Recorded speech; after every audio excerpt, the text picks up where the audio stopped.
Hey, what's going on, guys? Today I'm gonna expand a bit on the last episode. Um, it's last episode was about the power of belief, and I want to talk about why there's so much power in your belief and where your belief comes from. Because your belief, the things that you end up believing, oftentimes are subconscious, and therefore uh, they're hard to tell where they actually come from. And I'm going to tell you where they come from, and it's primarily in your self talk, the things that you allow yourself to repeat over and over in your head, whether consciously or subconsciously, usually subconsciously. And the way this works is, um, let's start with the neurology kind of thing. And I'm not a scientist. I'm not a doctor. I'm not, this is just some things that I've learned and have been able to take what I've learned and kind of apply it retroactively to my life, and then take kind of an observation seat in my past and go, yeah, I've seen that at work in my life. I've seen that at work in my life here, and here. And I've seen how it has worked for me. I've seen how it has worked against me. And through that process, I'm learning how to actually leverage these things that happen kind of naturally and automatically inside of us. I'm learning how to leverage those for my own benefit and my own progress, and ultimately my own success.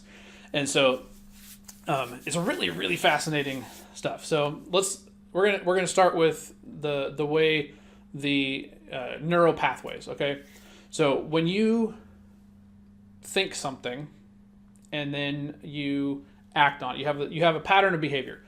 I feel crappy, so I'm gonna go eat. Here's a better option.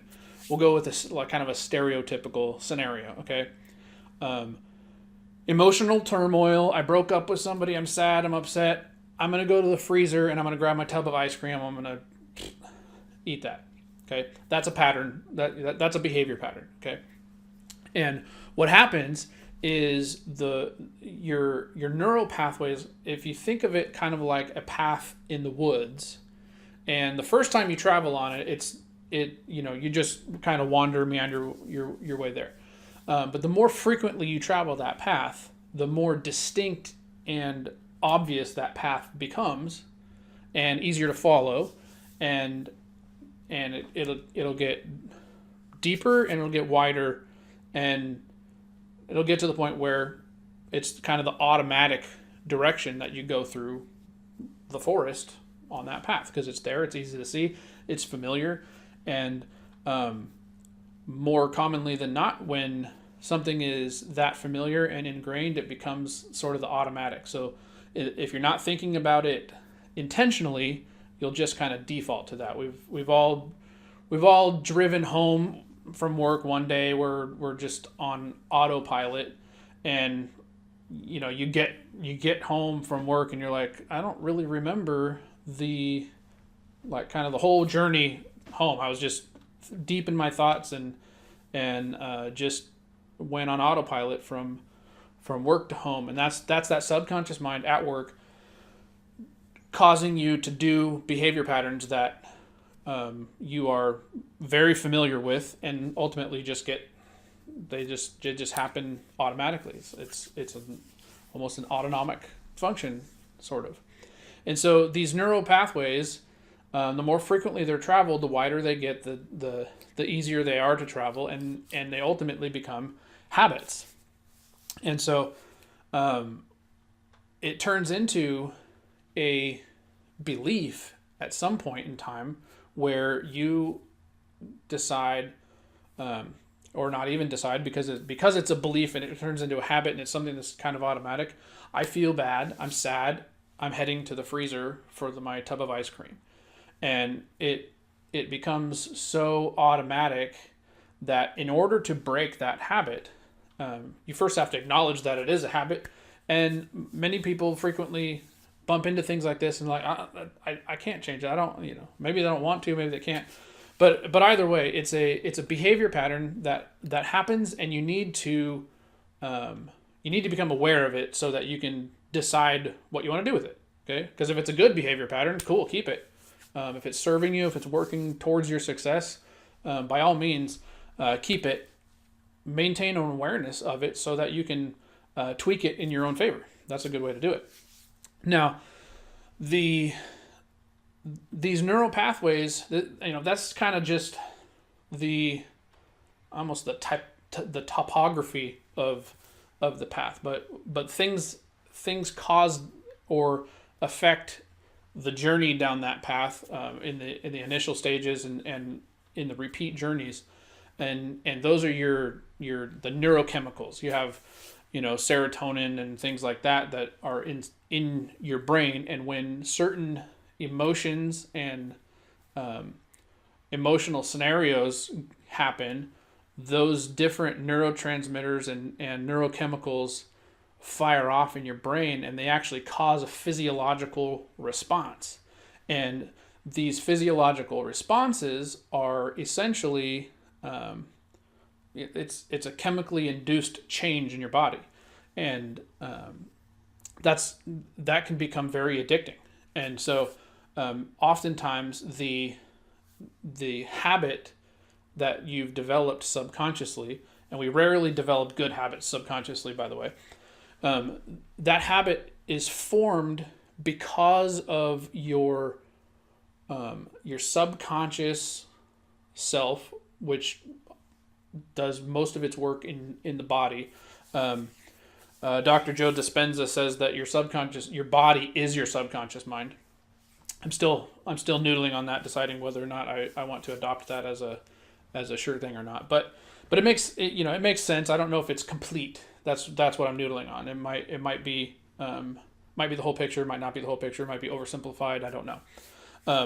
But it does make sense the way he talks about it. So if your body is your subconscious mind, then your body goes, I want another hit of this neurochemical, so I am going to trigger the thoughts, feelings, and emotions that cause a journey down that neural pathway that I'm used to, that I know when I go down that path, I'm going to get this hit of the neurochemical that I desire. And so it becomes an addictive pattern, and it's driven by your physiology wanting to experience that physiological shift caused by the neurochemicals in your brain that happen when you feel and think things. Okay, a lot to take in. Okay, right. But as I've thought through that and I've reflected on my own past behavior, it's absolutely, I can see it at work in myself in the past, oftentimes in the negative way, because like I said, you hardly ever develop good habits on accident. And so the way that this can work for you is for you to become more aware of your emotional responses to things. Okay. And that's one of the practices that I've been doing over the last, 18 months or so.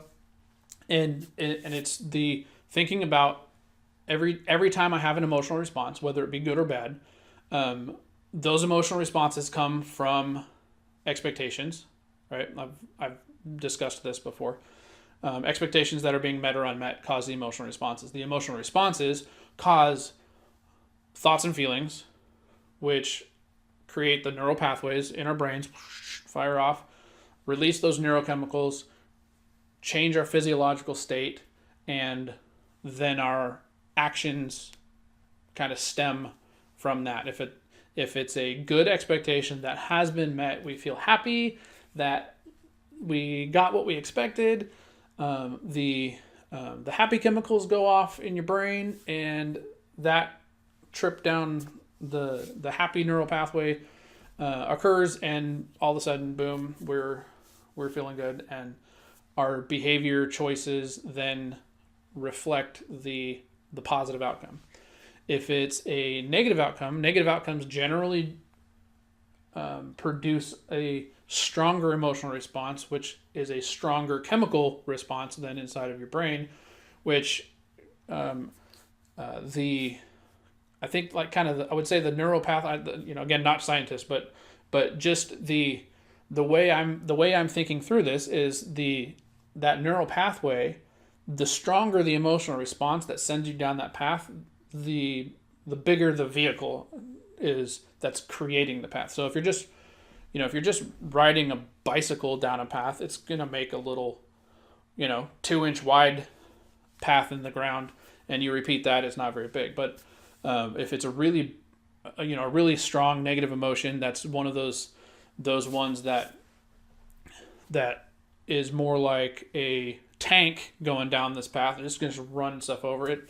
It makes a bigger, wider path, and it has a bigger impact in one go, as opposed to requiring multiple goes down the path to really solidify where that path goes. So the emotional response is essentially kind of governs the size of the path, the neural pathway, and how deeply ingrained it gets each time. And so there are traumatic events that can make a big old neural pathway first try, and it becomes this really easy thing to go down. Every time I feel anything remotely resembling this particular emotion, whatever it might be, it's like boom, I'm diverted to that path, and you can get a bunch of different smaller paths that are merging into one. And so any negative emotion might end up all converging on this one big neural pathway that was caused by this huge emotion that you experienced. And those are hard to deal with. So where am I going with this? Okay. The thing I want to do is focus on how to use this for your own benefit to increase your progress, your growth, your success. Okay. And so here's how I've been using it. First, like I said, I am becoming very purposeful in my awareness of my emotional responses. Okay. So that's step one. Like I said before, the negative ones are usually stronger. So those are the easier ones for me to take note of. Oftentimes when you get what you expect, there's not a big reaction to it because, hey, it's what you were expecting. So it's when you are not getting what you expect and you have experiences, emotional responses like surprise, anger, frustration, annoyance, sadness, things like that. Those are the ones that I started taking note of first because they're easier to see. They're usually stronger and they're noticeable in that you really don't like them. So comfort is easy to ignore because it's comfort. Discomfort is hard to ignore because you need to get out of it. It's bad for you to stay. So those are the first ones I started doing. I started taking note of those and then asking myself, what's the expectation that's the underlying thing causing this emotional response? And so that started creating opportunities for me to become more and more aware of not only what those expectations were that were being created, but how I was actually creating them. Many of them were subconscious. I wasn't voicing them to myself or anybody else. It was just kind of this expectation that came out of nowhere, seemingly. And other ones were expectations that I had thought through and decided upon, but never communicated to anybody. And so if you don't communicate an expectation to somebody, and it's an expectation for the way they're supposed to do something, then it's not fair to hold them accountable in any way for that expectation because you didn't ask for them to commit to anything, and therefore you don't really have any right to hold them accountable. And some of them are there's a whole bunch of expectations that people have for like reasonable behavior in society, right? Somebody walking down the street, it's reasonable to expect people to not randomly hit you or spit on you or take your stuff, right? And so it becomes very distressful if something like that were to happen, where you feel very strongly, violated if somebody mugs you or something like that, whatever. Anyway, The point there is I was observing those emotional responses, asking myself to dig down into the expectations that were driving those emotional responses, and as I got better at doing that, it actually helped me to slow down how much emotional response came out.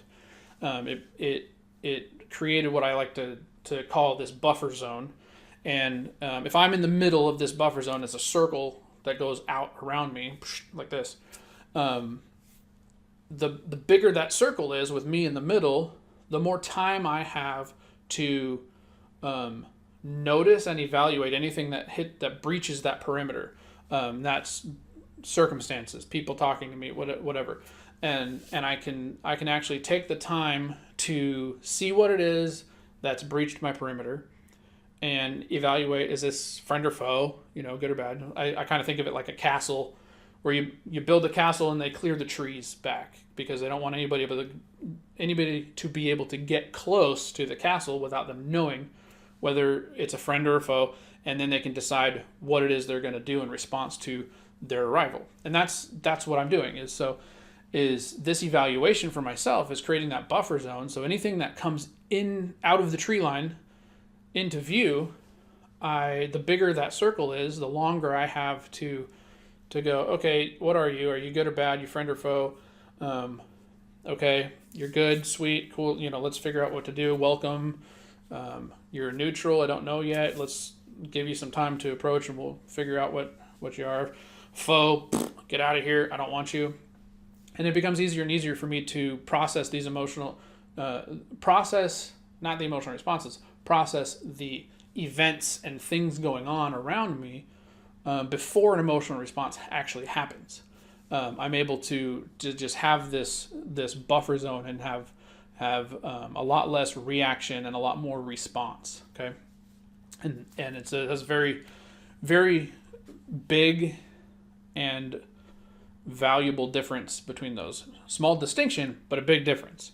The reaction is it's the knee jerk. It's an automatic thing, and the response is thought through, purposeful, and deliberate. Okay.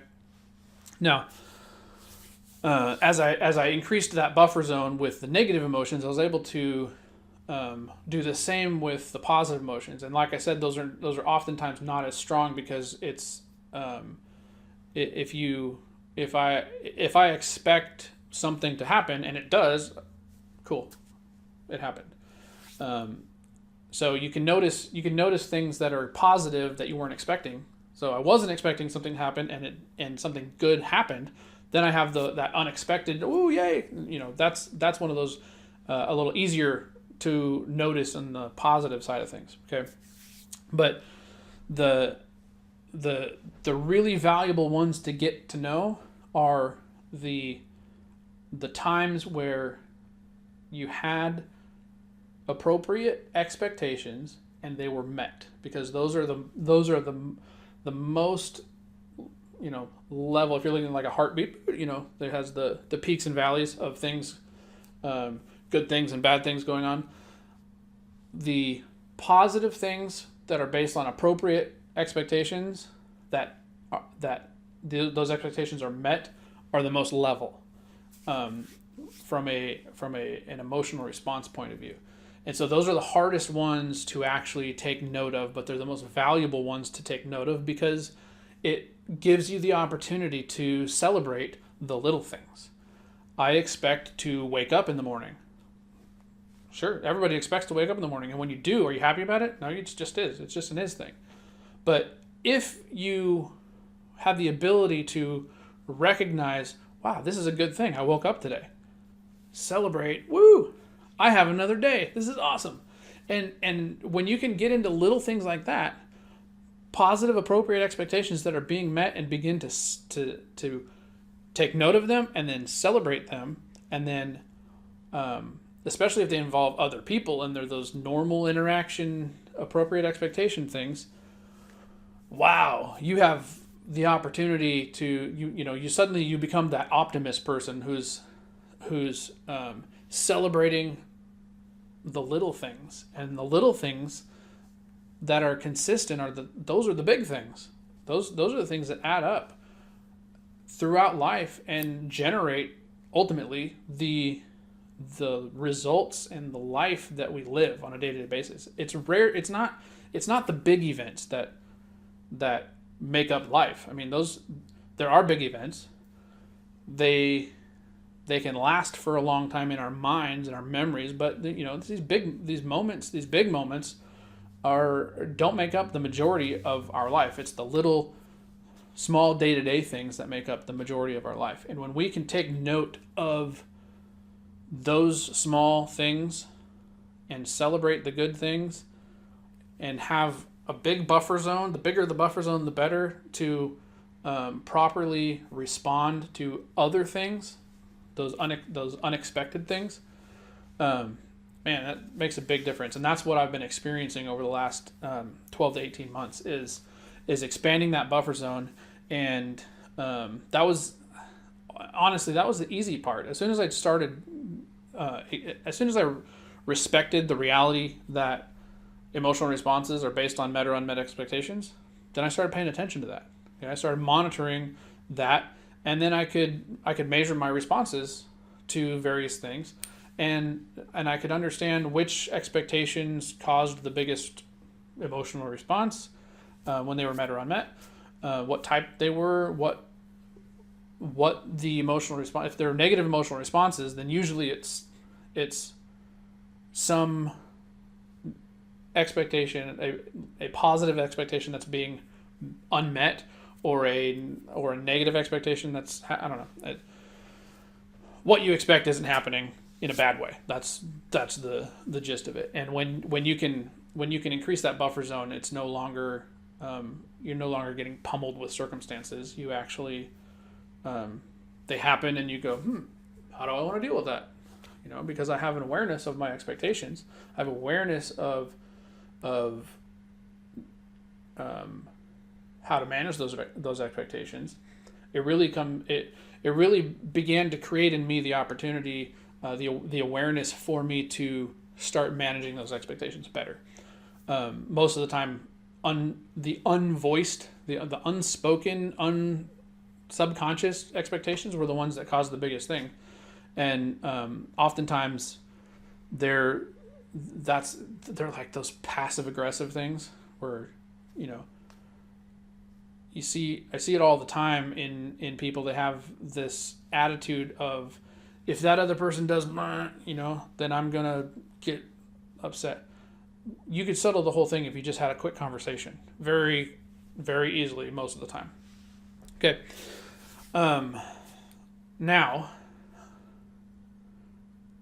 I think that's a good chunk to touch on right now. I don't want to go too far down the rabbit hole. I mean, this is a lot of kind of technical things. Like I said, I'm not the expert, but this is just what I've been learning, consuming from other people that are experts, and being able to observe and apply retroactively in my life and in my current circumstances, and I've been able to begin using them. So awareness of our emotional responses is a really big, powerful starting point.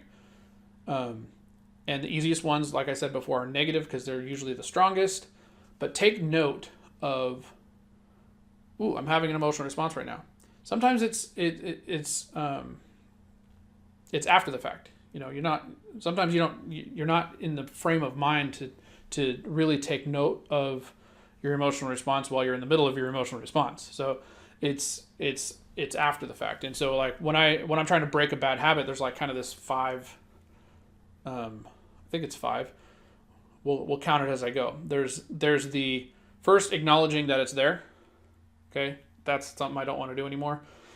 Next is every time you become aware of it, which is usually after the fact, you rectify the situation immediately. So, that wasn't good. I shouldn't have done that. If it was an offense against somebody else that you were trying to break, you fix it. You go apologize. Didn't mean to do that. That's not how I want to behave. I want to change that. That response, as you begin to do it, the turnaround time on that becomes much quicker. So it might be that you're really angry, you behave really angry, you go storm off and fume for a while, and then you cool down. And when you cool down, then you're like, shouldn't have that. Your cool down period starts getting shorter and shorter until you get to the point where you're catching it as it's happening. You're like, you start to say the thing, you start to react in the particular way, and you catch yourself midway. Sorry, that's not really what I want to be doing. That's not the way I want to be. I want to do this instead. And that's when you can start introducing what's going to replace the bad thing, because you can't just get rid of something. It's going to leave a void. You got to fill the void. And you're going to put it this way. You're going to fill the void. So make sure you do it on purpose with something that you want that's going to actually serve you. Okay. Next is you're going to start catching it before it happens. So it's acknowledge it, notice after the fact, and remedy the situation. Notice in the moment that it's happening and stop it in its tracks. Fourth one is to notice it before it happens, as it's about to happen. Then you catch yourself before it actually comes out. You don't have to fix anything because nothing negative happened, and you have the chance that you might bite. I got to bite my tongue, but you'll be able to get that thing shut down before anything that you regret comes out. Okay, that's the fourth one. Fifth one is you'll eventually get to the point where you have replaced. So when you catch it before it happens, do the thing you want to do instead, right? So your replacement thing.